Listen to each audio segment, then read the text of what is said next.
Je vous invite à suivre mon émission qui est La cause des conflits dans les foyers. Qui passe tous les jeudis à partir de 12h30. Je vous invite à cette émission. Dieu vous bénisse. Shalom.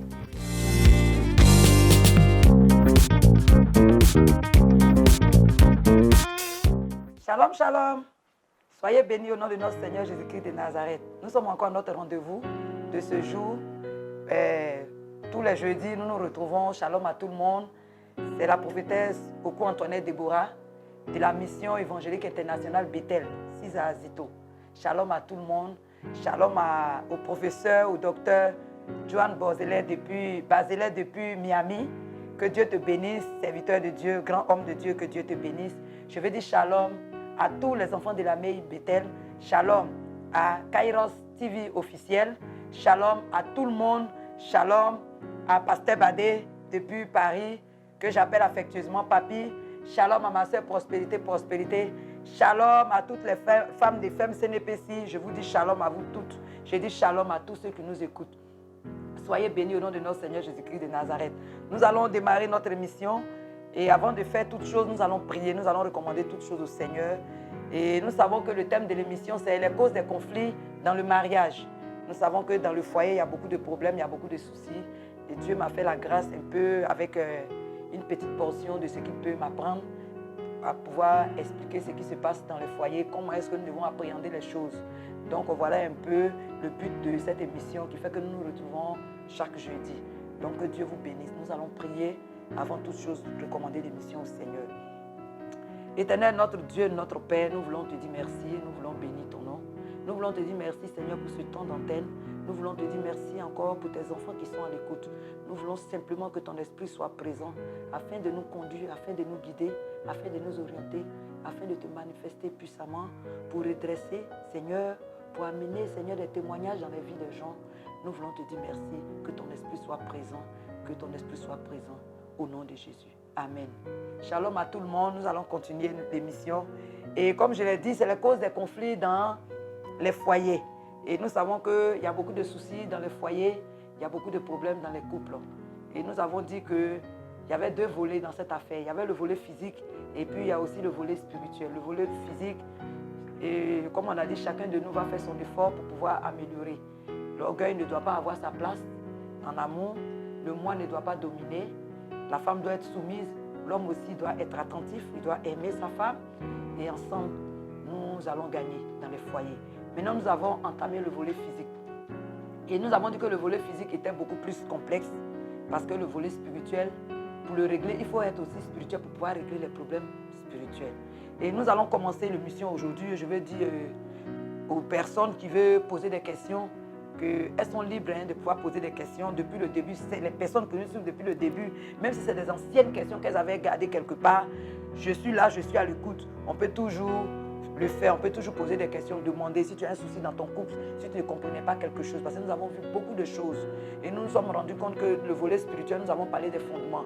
Que c'était dû aux pratiques, aux adorations, aux œuvres qui ont été faites depuis nos ancêtres, nos origines, l'héritage que nous avons reçu, notre arbre généalogique, que c'était en fonction de ces choses-là que par moments nous sommes en train de vivre des choses que nous ne voulons pas, dont nous avons hérité, ou bien qui proviennent de nos familles, voilà, de notre arbre généalogique, des choses qui s'imposent à nous et qui nous font souffrir. Et nous n'arrivons pas à nous stabiliser, nous allons de foyer en foyer, de divorce en divorce, de souci en souci, de problème en problème. Et le plan de Dieu pour nous, c'est que nous nous marions et que nous soyons heureux. Et le mariage, c'est pour tout le monde. Quel que soit ton bord, quelle que soit ta religion, le mariage a été instauré par Dieu. Dieu le Créateur, il a créé les cieux et la terre et il a dit qu'il n'est pas bon que l'homme soit seul. Et il lui a donné une aide, c'est nous, les femmes, être des aides. C'est pourquoi nous allons voir que quelqu'un qui n'est pas marié dans la société, tu vas être instable, il sera un éternel enfant, même dans la société sociale, pour pouvoir te donner un poste par moment, on te dit d'avoir une situation, comment on appelle, familiale, matrimoniale, vraiment réglée et stable, avant de te donner un poste. Parce qu'on estime que quelqu'un qui est marié est responsable. Donc tout le monde a appelé à se marier et tout le monde se marie pour être heureux, pour être à l'aise. Et c'est le plan de Dieu pour nous. Donc nous sommes allés pas à pas depuis les fondements, la typologie des fondements, jusqu'à ce que nous arrivions aujourd'hui. On a dit pourquoi est-ce que nous devons briser de tels fondements.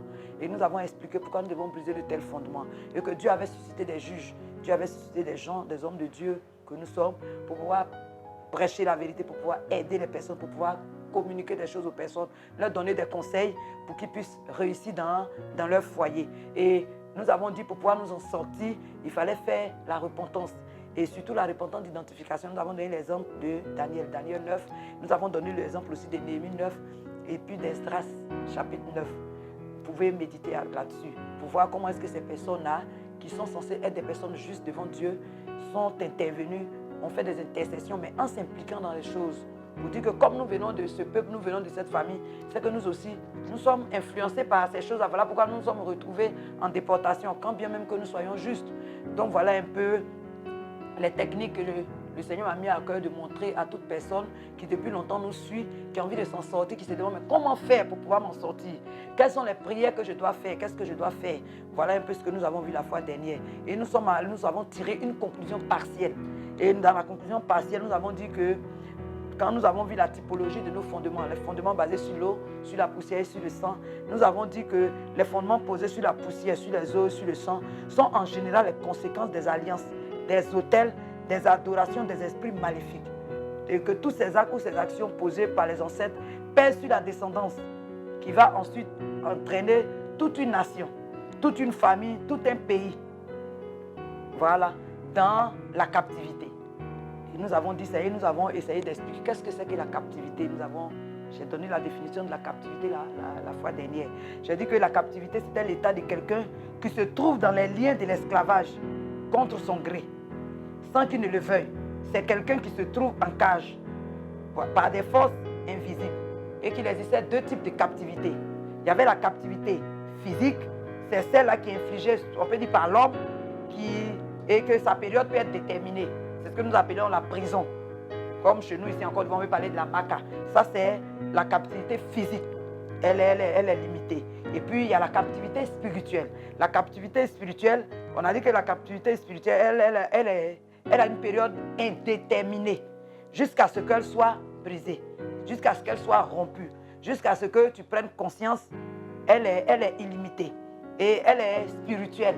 Donc, les choses spirituelles se règlent dans le spirituel. Donc, il y a des personnes physiquement qu'on voit comme ça, qui marchent, qui sont dans la rue, mais dont leur âme est emprisonnée, qui sont en captivité. Ça, c'est la captivité spirituelle. On te dit, tu es en prison. Par moment même, tu peux voir même dans tes songes. Le moyen le plus facile par lequel le Seigneur nous parle souvent, c'est sur notre couche. En songe, tu peux voir que souvent tu es en prison. C'est que Dieu est en train de montrer l'état de ton âme. Donc, nous parlons du mariage. Ton mariage peut être en captivité, peut être en prison. Voilà pourquoi tu ne t'en sors pas. Voilà pourquoi tu as des difficultés. Donc, la captivité spirituelle. Et j'avais dit qu'il y avait 4 types de captivité. Il y avait la captivité sélective, la captivité individuelle, la captivité partielle et la captivité collective. Donc, il y a 4 types de captivité que nous avons dit la fois dernière. Donc, nous allons aller aujourd'hui étape par étape pour expliquer ces différents types de captivité. Donc, le premier type de captivité, nous parlons de la captivité sélective. Dans le mot sélectif, il y a sélection, sélectionner. Ça veut dire qu'il y a des personnes qui ont été sélectionnées par des esprits, par des démons, pour être malmenés. Il y a des foyers qui sont sélectionnés. Puisque nous sommes en train de parler du foyer, du mariage.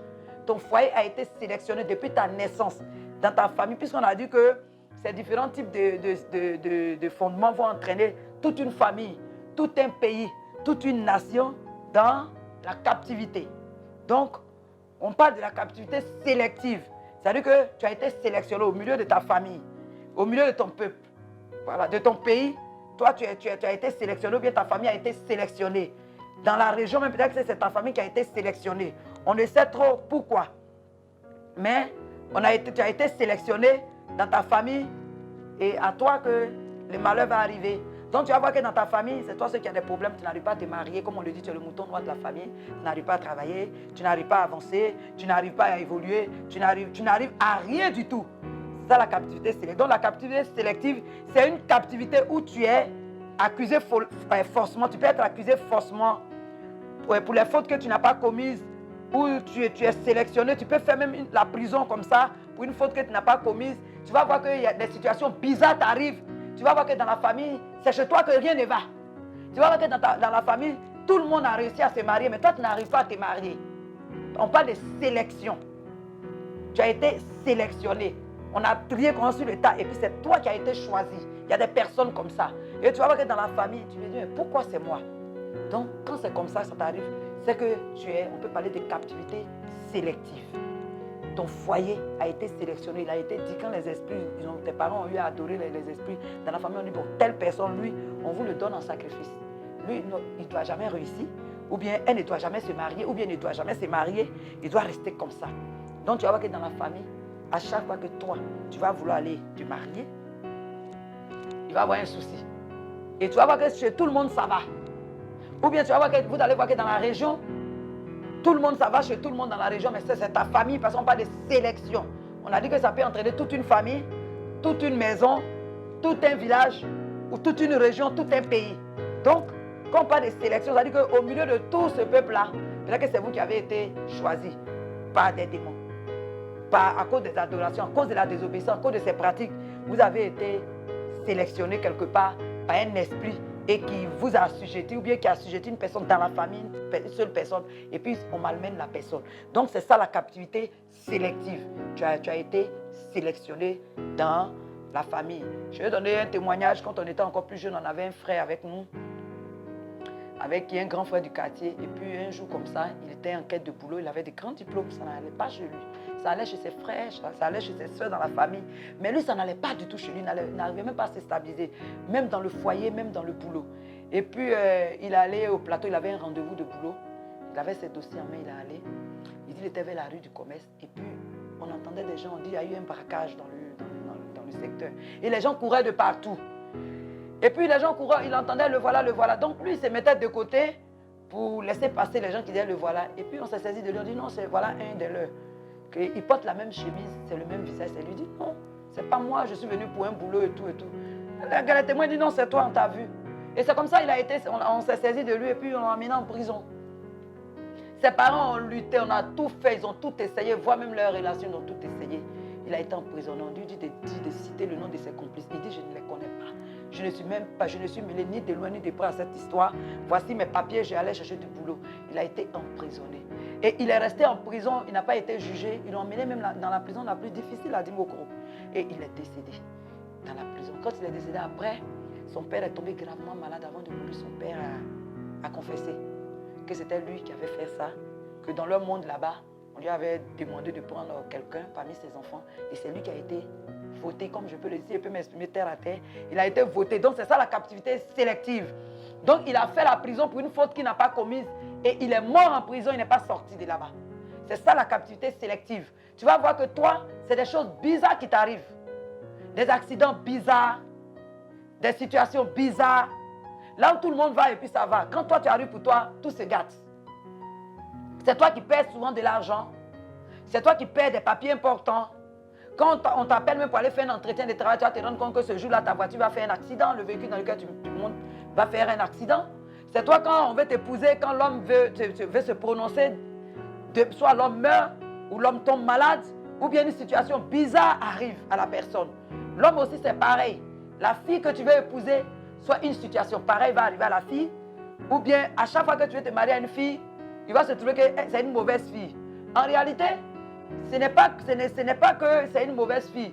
Mais comme tu as été sélectionné, les démons qui t'ont sélectionné vont toujours conduire tes pas vers les fausses personnes. C'est ça la captivité sélective. Et tu vas te rendre compte à chaque fois que tu ne tombes pas sur les bonnes femmes. Ou bien la fille aussi, tu vas te rendre compte à chaque fois que tu ne tombes pas sur la bonne personne, le bon homme qu'il faut. Soit c'est un voleur, soit c'est un menteur, soit c'est un vagabond. En tout cas, tu vas tomber sur toujours une situation bizarre. Chaque fois que tu auras envie de te marier ou bien tu vas sentir le besoin, que ce soit l'homme, que ce soit la femme. Mais tu vas remarquer que dans la famille, tout le monde ça va, mais sauf toi. C'est que toi, c'est la captivité sélective. C'est la première captivité. Maintenant, la seconde captivité. Nous allons parler de la captivité collective. La captivité collective, on parle de collectif, ça veut dire ensemble. Une captivité d'ensemble.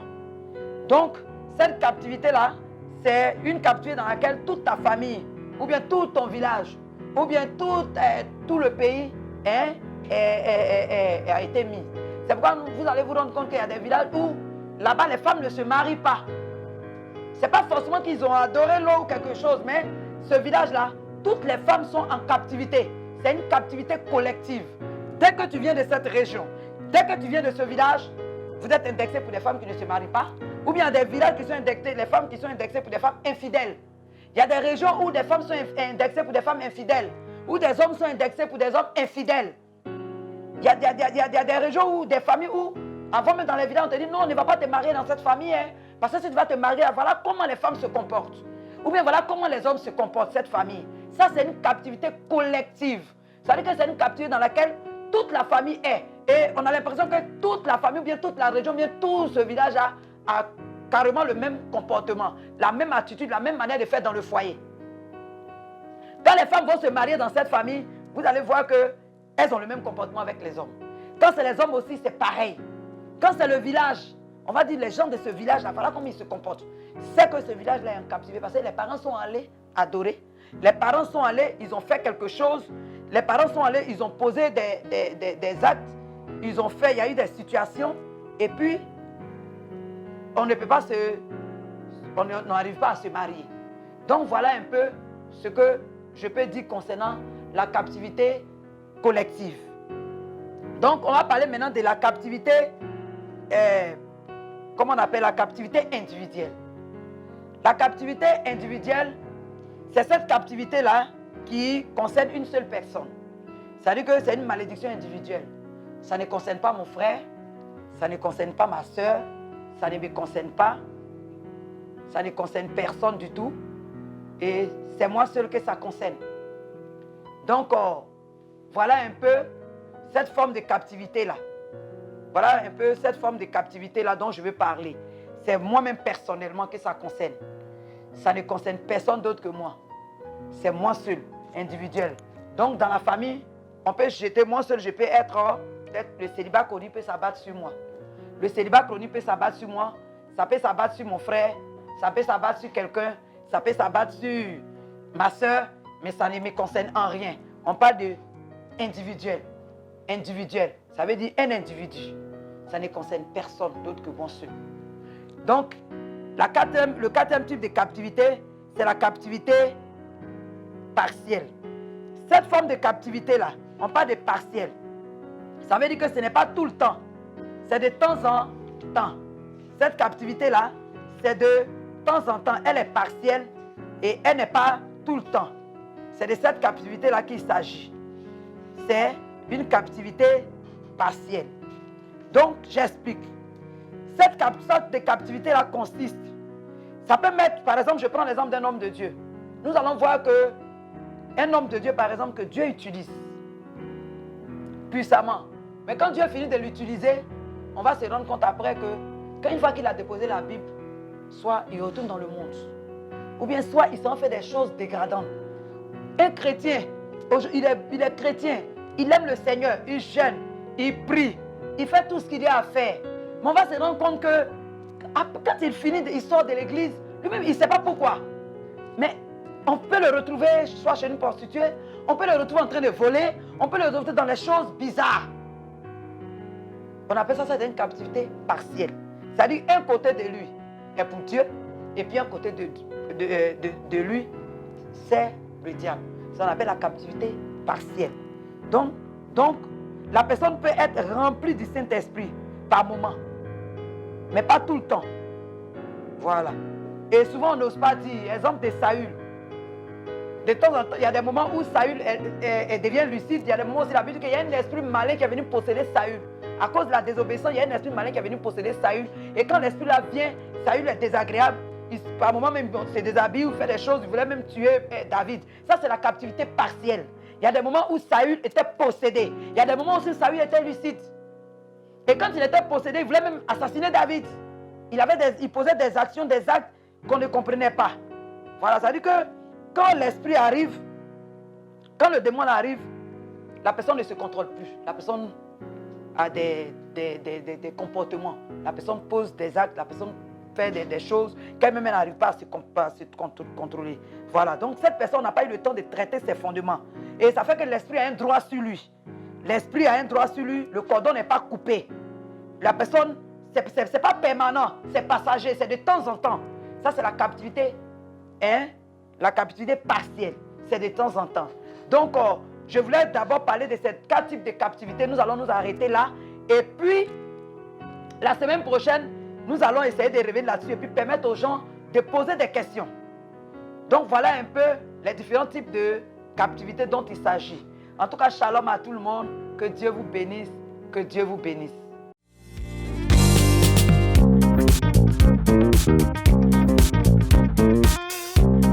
Je vous invite à suivre mon émission qui est La cause des conflits dans les foyers. Qui passe tous les jeudis à partir de 12h30. Je vous invite à cette émission. Dieu vous bénisse. Shalom.